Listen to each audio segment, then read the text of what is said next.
sering-sering kita membaca.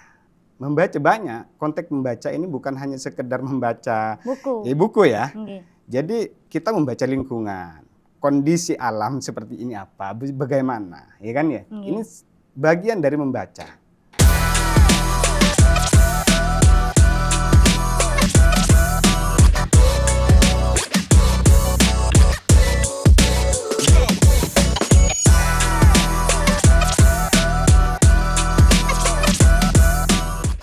Assalamualaikum warahmatullahi wabarakatuh.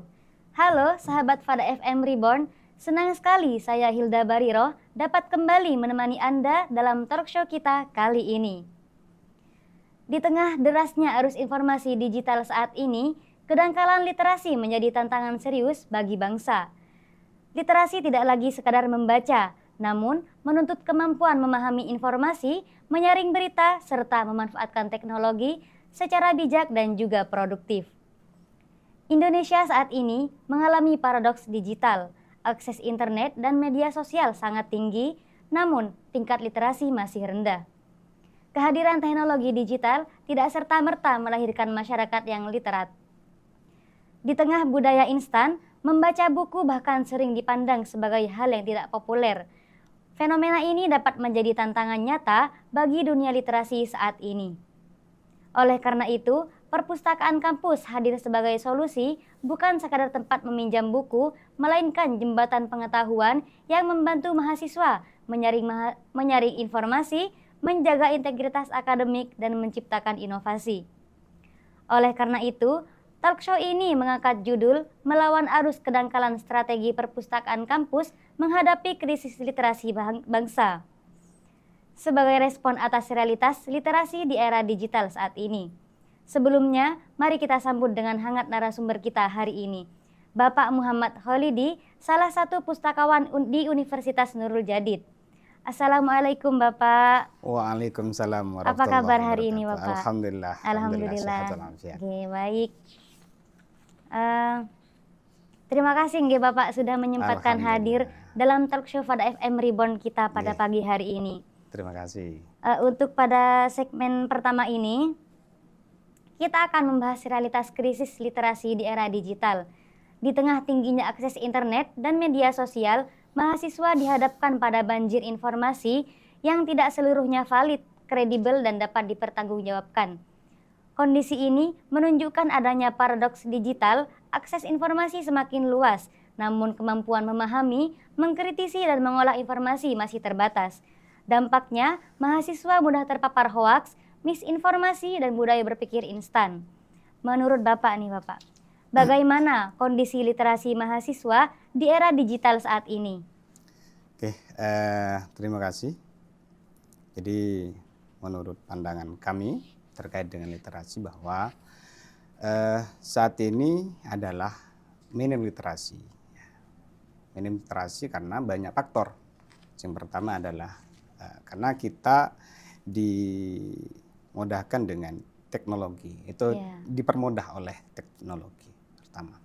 Untuk yang di kampus kita saat ini, alhamdulillah kampus kita sudah, perpustakaan kita sudah terakreditasi A, dan alhamdulillah sudah di perpustakaan kita setiap hari sudah mulai penuh. Jadi mereka sudah banyak ke perpustakaan dan senang membaca. Karena perpustakaan bukan hanya sekedar di sana, bukan sekedar membaca ya, bukan. Tetapi di perpustakaan pada sebetulnya adalah bisa jadi senang mereka, rekreasi. Mereka ke perpustakaan kadang mereka pengen ngadem, pengen ya banyak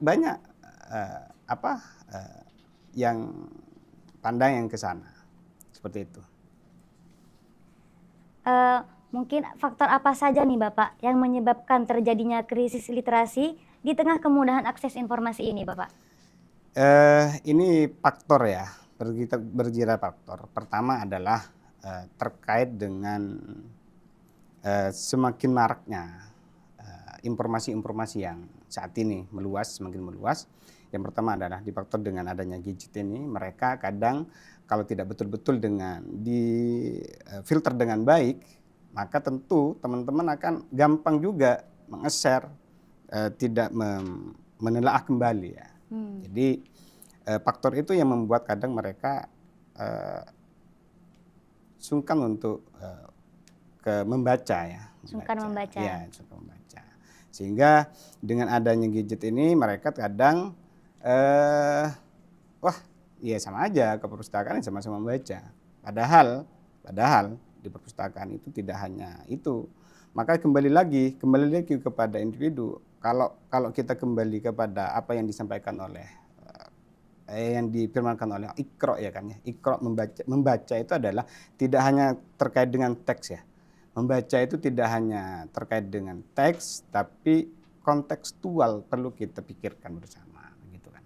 Jadi saat ini informasi semakin luas, tentu kita perlu hati-hati. Membacanya ini benar dan tidak. Ini yang perlu kita hati-hatian. Kita kembali pada filter dulu sebelum kita share, kan begitu. Seperti itu kira-kira. Berarti harus disaring dulu. Disaring dulu sebelum kita karena mohon maaf, di dunia saat ini, dunia apa istilahnya perkembangan teknologi saat ini antara benar dan tidak, kalau tidak betul-betul disaring dengan baik, maka kita akan kewalahan. Mohon maaf, banyak yang terjadi mereka yang hanya dapat dari grup informasi dibaca, lalu belum dibaca malah di-share. Ini kan perlu di cross check kembali kebenarannya. Ini benar enggak? Sesuai enggak dengan kenyataannya? Lah, kalau sudah benar, baik, dan perlu kita sampaikan, perlu kita share, kan begitu. Maka sebelum kita share, maka kita sharing dulu mana yang baik. Kalau memang dia tidak mudarat kepada orang banyak, tentu kita tahan dulu, kan begitu. Kira-kira begitu. Seperti itu nggih Bapak. Terus Bapak, dampak banjir informasi digital terhadap cara berpikir dan sikap akademik mahasiswa Bapak, bagaimana ini Bapak? Dampak banjir ya, tentu mahasiswa saat ini, mohon maaf, lagi-lagi terkait dengan dampak banjir informasi yang sangat meluas. Tentu saat ini mahasiswa itu lebih kepada, mohon maaf, digitalisasi. Tentu kita sebagai akademisi dan aktif saat ini yang sedang kuliah, tentu kita lagi-lagi betul-betul mensaring,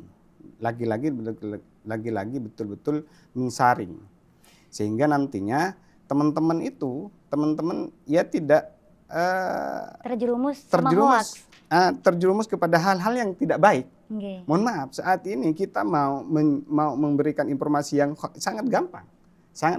Kita ada AI sekarang yang saat ini suara kita bisa berubah, ya kan? Ini bagaimana kita mensaring ya, ini kebenarannya. Tapi kalau ini baik, kita lagi-lagi syiar kita ke sana saat ini. Tantangan kita ke depan, yaitu bagaimana kita mensaring dengan baik, tentunya seperti itu. Dan sejauh mana nih Bapak, fenomena hoaks dan misinformasi memengaruhi kualitas pemahaman mahasiswa? Oke, tentu kembali lagi kepada individu. Karena setiap individu itu memberikan pemahaman itu sangat berbeda. Tentu kalau kita memahami terkait dengan hoaks ya, lagi-lagi kita dituntut untuk sering membaca baik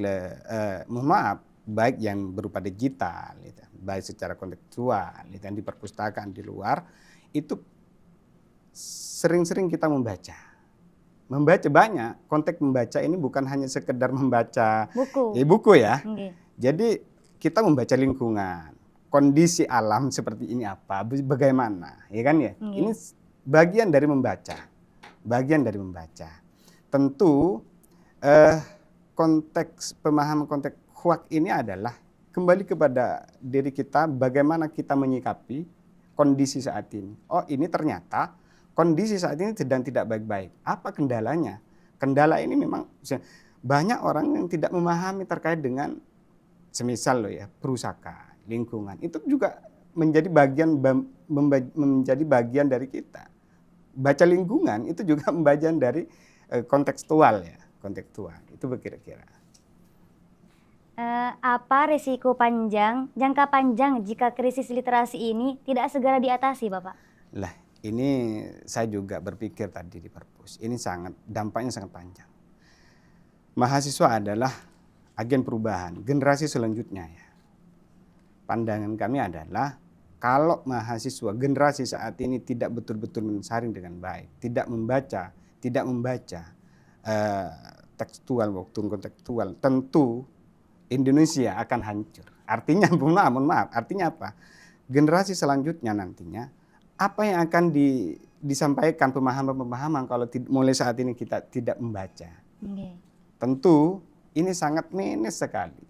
Indonesia saat ini adalah krisis apa istilahnya ya, literasinya kurang dibandingkan dengan negara-negara lain. Kira-kira seperti itu. Jadi mohon maaf, lagi-lagi adalah apa yang disampaikan, apa yang dipermainkan Iqra, kembali kepada Iqra. Ketika kembali kepada Iqra malah kembali kepada diri kita. Bagaimana penerapannya nantinya? Oh, saya ternyata sudah membaca ini. Setelah saya paham, bagaimana langkah saya? Kan kira-kira begitu. Jadi pandangan kami adalah terkait dengan jangka panjang literasi ini, dampak literasi ini ya sangat minus. Tentu, sangat minus nih, Bapak. Ya sangat minus. Tentu udah mulai dari sekarang, mulai dari kita. Kalau kita tidak bisa mengaplikasikan ya mau mengajak bagaimana kan begitu. Saya ingat ke guru saya itu adalah sebelum kita menyuruh orang lain maka ibda binafsik. Kita mulai dari kita pertama. Oh ya, saya punya ini nanti ya, begini pasti punya pandangan kan ya. Punya pandangan untuk mencegah terkait dengan literasi. Kalau saya di perpus itu begini, saya kadang kalau teman-teman ke perpustakaan, tentu kan saya lihat itu kan, ternyata di sana tidak hanya baca, tetapi dia lebih banyak kepada digital. Ya tentu ini kan juga bagi kami, ya buku-buku itu tidak terbaca pada akhirnya, karena mereka sudah ini lebih kepada digital. Oke, Bapak. Baik pemirsa, melalui segmen ini kita dapat memahami bahwa krisis literasi bukan sekadar masalah akses, melainkan masalah kedalaman berpikir yang berdampak pada kualitas akademik dan peradaban keilmuan.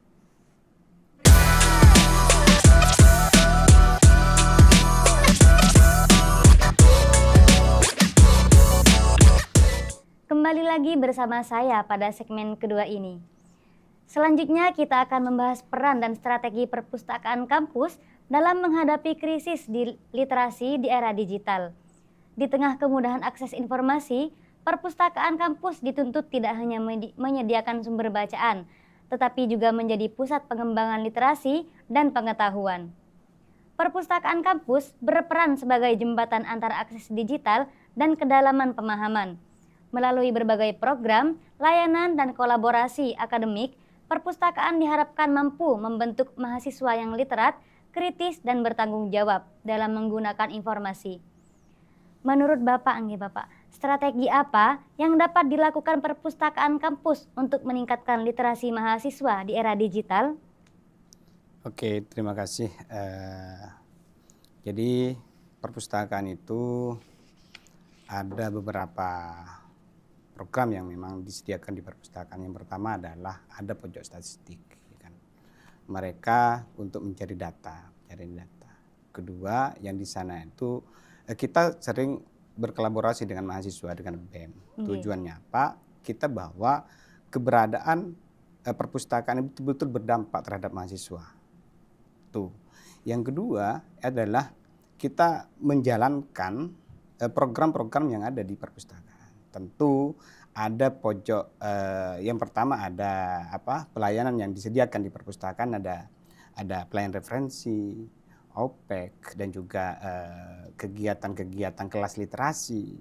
Ini menjadi strategi perpustakaan untuk memberikan wadah ke mahasiswa, betul-betul mereka tidak hanya sekedar menjadi mahasiswa kupu-kupu ya. Kupu-kupu, jadi mahasiswa kupu-kupu itu ya setelah kuliah pulang gitu kan, ada dosen pulang. Ya paling tidak kita memanfaatkan apa yang ada di perpustakaan.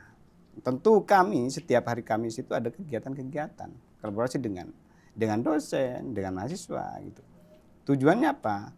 Mereka saling mendekat, tidak hanya lagi-lagi tidak hanya sekedar tidak hanya sekedar datang, tetapi dia diskusi seperti itu. Jadi perpustakaan sangat mensupport kegiatan-kegiatan yang dilaksanakan di perpustakaan. Kalau pagi seperti sekarang ini full, jadi mereka sudah banyak yang diskusi-diskusi. Oh, begitu. Lagi Bapak. ya. Jadi alhamdulillah kalau dipresentasikan setiap hari itu sudah 200-300 lah pengunjung. Mahasiswa. Iya, mahasiswa yang ke sana. Jadi kalau sekarang ini bentuk bahwa peran perpustakaan betul-betul terasa kepada mahasiswa. Tidak hanya kalau dulu mungkin perpustakaan seakan-akan yang adalah tempat buku yang dimana koleksi-koleksi buku, ya kan, tidak menarik lah, ya kan. Maka kita ke depan keberadaan perpustakaan betul-betul nyaman, dipakai oleh mahasiswa, dosen maupun para karyawan. Gitu kan. Jadi di perpustakaan tidak ada istilah nanti ya tentu pustakawan ya ramah tamah. Pastinya Harus ramah tamah karena yang kita layani adalah ya mahasiswa. Senyumnya itu kan. Bagaimana mereka ke sana itu terasa baik, terasa nyaman dan nikmat. Dekat ya kan. Tidak ada seakan-akan tidak ada gap itu kan. Mungkin kalau dulu saya masih kuliah itu seakan-akan perpustakaan hanya sebuah gudang buku, tidak estetik, tidak indah, tapi sekarang enggak. Apalagi sekarang mahasiswa itu tidak hanya baca di perpus, tapi juga baca di e-booknya juga. Ini bentuk komitmen perpustakaan sebetulnya. Bentuk komitmen perpustakaan bahwa ke depan semakin benahi kekurangan-kekurangan perpustakaan yang perlu kita benahi, yang perlu kita perbaiki di sisi semisal ke depan kan tantangan kita bukan hanya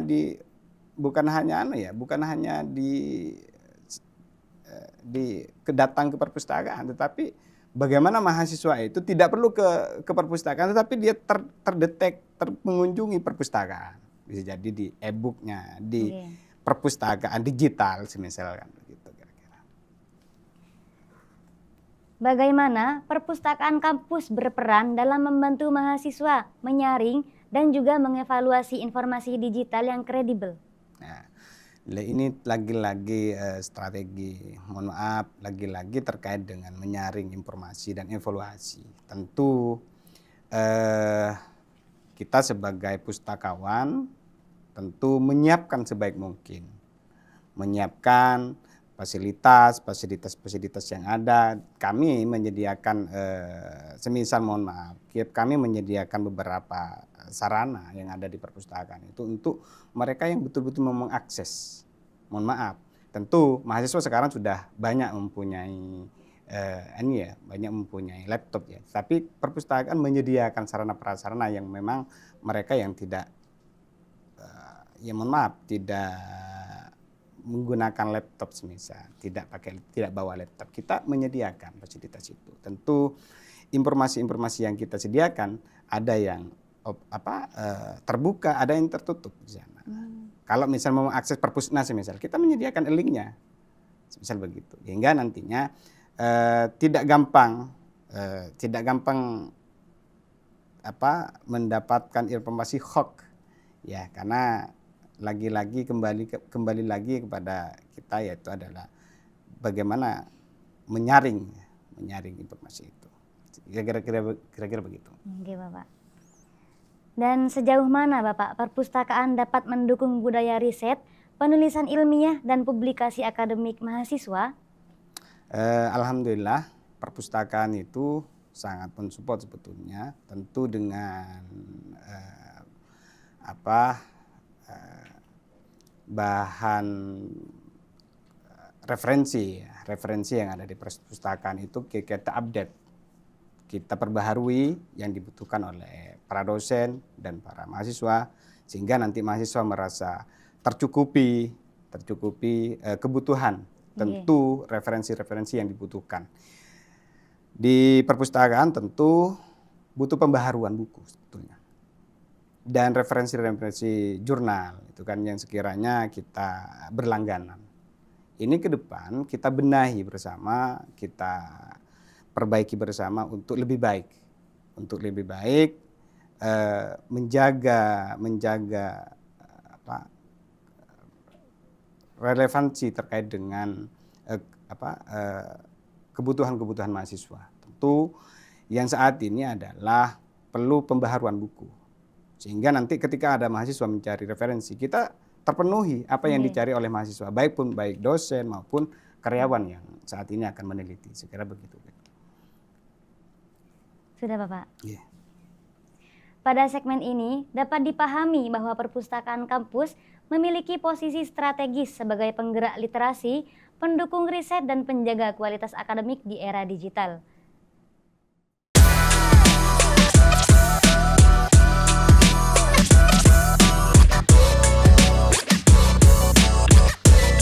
Kembali lagi bersama saya Hilda Bariroh di segmen terakhir kita kali ini.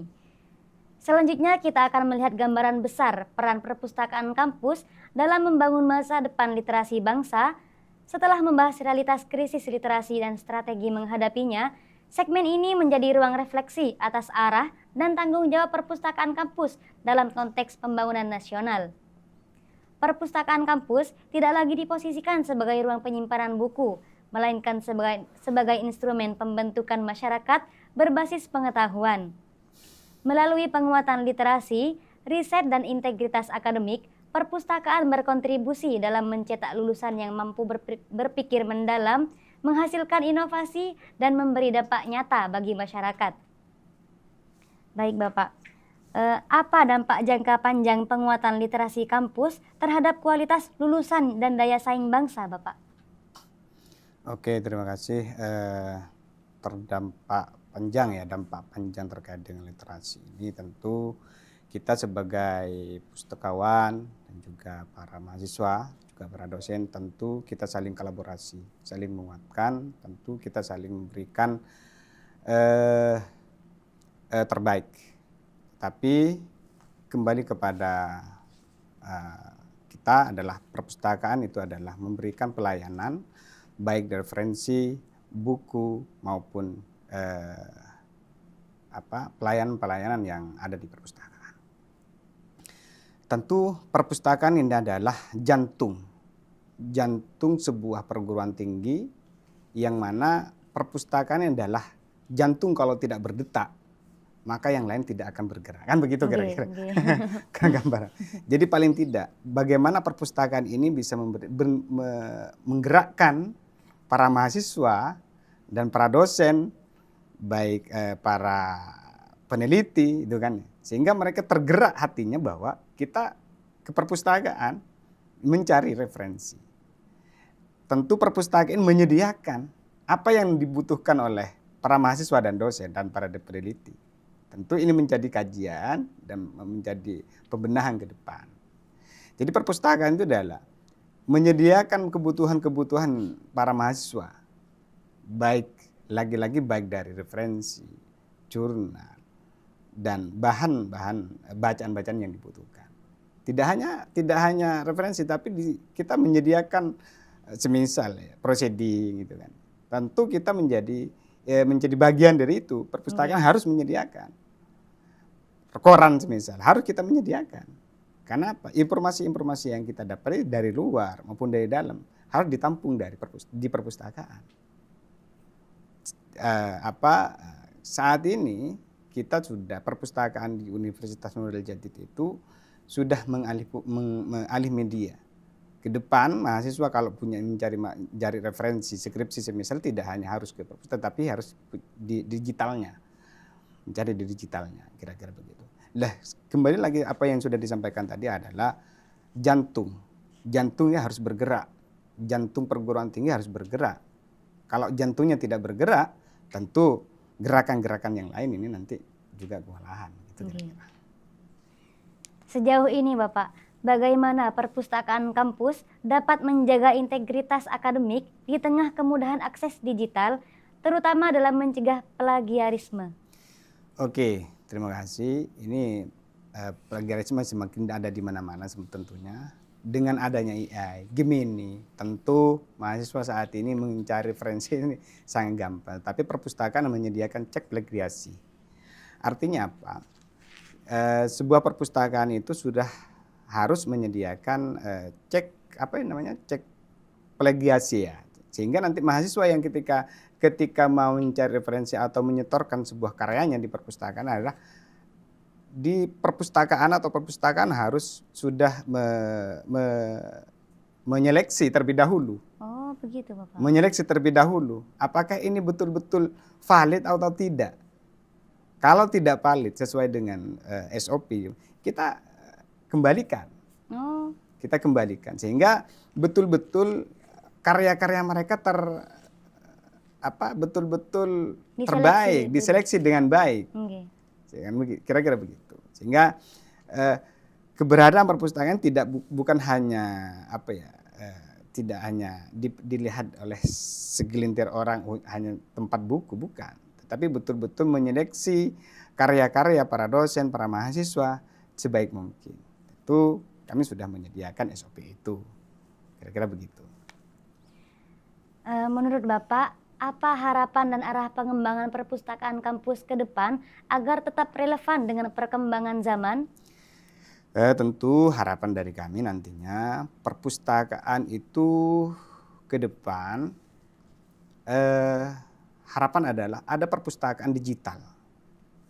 Semakin tahun tentu mungkin nanti perpustakaan yang tekstual yang saat ini ada jajaran buku bisa jadi 5 tahun ke depan sudah tidak laku lagi karena perkembangan teknologi. Tentu perpustakaan itu adalah menyediakan perpustakaan digital tetapi nanti sinkron, terintegrasi ketika mahasiswa membaca sebuah teks buku di perpustakaan digital kita, tapi mereka terdetek terbaca oleh kita, terdata oleh kita. Ini harapan kita ke depan.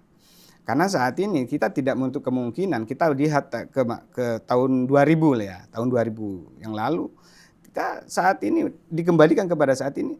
Siapa yang membayang saat ini? Kita mau belanja, jangan duduk di rumah. Ini merupakan perkembangan zaman. Perkembangan zaman. Tidak menutup kemungkinan sebuah perpustakaan yang saat ini adalah ada jajaran banyak buku, skripsi, tidak menutup kemungkinan akan ditinggal oleh perkembangan zaman kalau tidak update. Nggih, Bapak, bakalan tergantikan. Tergantikan oleh robot nantinya. Makanya kita harus berpikir bagaimana nanti perpustakaan itu ada perpustakaan digital. Mereka duduk di rumah, semisal mau mau membaca buku di perpustakaan, tidak harus ke perpustakaan, tetapi dia terbaca oleh mengunjungi perpustakaan, walaupun membaca e-booknya misalnya seperti itu. Ini harapan yang di depan. Tentu apa yang ada saat ini kita benahi. Kita sebagai manusia biasa tentu terlalu belajar dan belajar. Seperti itu. Terakhir nih Bapak. Okay. Pesan apa yang ingin Bapak sampaikan kepada mahasiswa agar mampu menjadi generasi digital yang literat dan berintegritas? Yang pertama, kami mengajak saling mengingatkan yang pertama. Karena kita sebagai manusia bukan berarti kita tidak pintar dari segala bidang, tidak, tetapi kita mengingatkan peluang apa yang saat ini. Pertama, kita mengajak saling memberikan warna, memberikan pemahaman, memberikan informasi yang terbaik. Yang pertama. Yang kedua, tentu kita membaca informasi itu, membaca tekstual, kontekstual. Tentu ini butuh penyaringan yang kuat.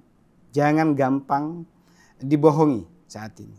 Karena saat ini untuk membohongi seseorang itu sangat gampang. Betul-betul disaring informasi itu. Betul-betul diverifikasi dengan baik. Sehingga kita yang menerima itu leluasa, enak, gitu kan, menerima. Yang ketiga, kita terus belajar. Saya pribadi sebagai orang yang masih gak tahu apa-apa masih banyak belajar. Ini selalu belajar dan belajar. Maka ada Aukomakol yang disampaikan begini bahasanya, belajarlah sampai yaumul akhir. Jadi saat ini itu adalah kita sampai mati, belajar sampai mati. Kita jangan sampai berhenti karena saya tahu satu bidang saya tahu, jangan berhenti, terus belajar dan belajar. Ini harapan kami. Semoga ke depan keberadaan perpustakaan selalu memberikan yang terbaik. Amin. Saya mengajak kepada mahasiswa, ayo kita saling kolaborasi, saling bersinergi untuk saling mewarnai dalam hal-hal kebaikan tentunya. Kami di Perpustakaan Universitas Nurul Jadid Longgowo memberikan masukan, memberikan kritikan karena butuh masukan dari luar tentunya. Butuh ini. Ini dari mahasiswa juga begitu. Dari mahasiswa juga, dari dosen maupun dari peneliti, juga dari struktural. Itu juga saling kita menguatkan untuk kepentingan kemaslahatan umat. Jadi perpustakaan itu tidak ada kalau tidak ada mahasiswa dan perguruan tinggi, kan kira-kira begitu. Terima kasih. Ini Bapak. Sangat luar biasa sekali nih pemirsa. Bapak terima kasih banyak atas pandangan dan penjelasan yang sudah Bapak sampaikan. Karena ini sudah sangat menginspiratif kita dan mengedukasi serta membuka wawasan kita semua Bapak. Melalui segmen terakhir ini, dapat kita pahami bahwa perpustakaan kampus memegang peran strategis dalam menjawab tantangan zaman. Perpustakaan tidak lagi sekadar berfungsi sebagai pusat informasi, melainkan sebagai ruang pembentukan cara berpikir kritis, integritas akademik, dan peradaban keilmuan bangsa. Baik sahabat Fada FM Reborn, dari perbincangan kita hari ini dapat kita simpulkan bahwa literasi dan kemampuan berpikir kritis merupakan bekal utama bagi mahasiswa di era digital. Di tengah derasnya arus informasi, mahasiswa dituntut untuk tidak hanya mampu mengakses informasi, namun juga mampu menyaring, memahami, dan menilainya secara kritis dan bertanggung jawab. Perkembangan teknologi telah mendorong transformasi perpustakaan kampus menjadi lebih dari sekadar tempat meminjam buku. Kini, perpustakaan hadir sebagai pusat literasi, pusat pembelajaran dan sumber informasi kredibel yang mendukung proses belajar, riset, dan produksi karya ilmiah mahasiswa. Dengan dukungan dosen, pustakawan, serta pemanfaatan layanan digital secara optimal, perpustakaan kampus memiliki posisi penting dalam meningkatkan kualitas tugas, penelitian, dan karya ilmiah, sekaligus menjaga integritas akademik. Mari kita manfaatkan perpustakaan kampus bukan hanya sebagai ruang belajar, tetapi sebagai ruang tumbuh untuk membangun budaya literasi, berpikir kritis, dan pembelajaran sepanjang hayat.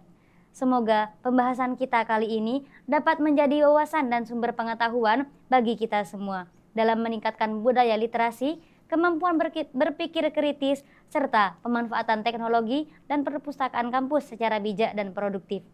Saya, Hilda Bariroh, dalam Talkshow Fada FM Reborn pada pagi hari ini, pamit undur diri dan sampai jumpa di episode selanjutnya. Wassalamualaikum warahmatullahi wabarakatuh.